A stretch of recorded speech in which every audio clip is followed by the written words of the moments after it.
स्वागत है आपका गरीबों के फाइनेंशियल एडवाइजर एपिसोड नंबर 3 में।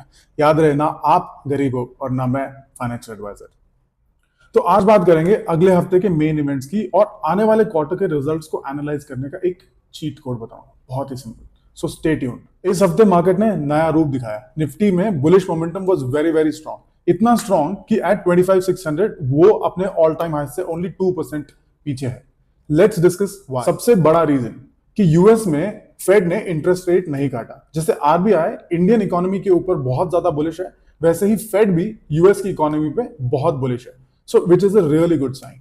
दूसरी बात, मिडिल ईस्ट का टेंशन खत्म। ट्रम्प बाबा को बहुत बड़ा thank you. Oil prices are now stable. अब आने वाला हफ्ता और एक बहुत इंपॉर्टेंट पॉइंट जो आपको हेल्प करेगा नेक्स्ट क्वार्टर के रिजल्ट्स को एनालाइज करने में। सो आने वाले हफ्ते में ऐसी कोई भी बड़ी बात नहीं है जिसकी वजह से निफ्टी को नेगेटिवली इंपैक्ट होगा। अगर ट्रम्प बाबा की दया रही तो हमारी ट्रेड डील हो सकती है, बट वो ट्रेड डील होगी कि नहीं होगी ये किसी को पता नहीं है। अगर ट्रेड डील हो गई which will be a really really big positive for the market. बाकी एफओएमसी की कमेंट्री है वो तो हम जानते हैं कि it will be mostly positive, और ईरान इजराइल वाले जो टेंशन हैं आई थिंक वो कुछ हो सकता है, बट ऐसा कुछ होगा नहीं। Let's come to the main point. Market के रिजल्ट्स को एनालाइज करने का चीट कोड क्या है, ठीक है?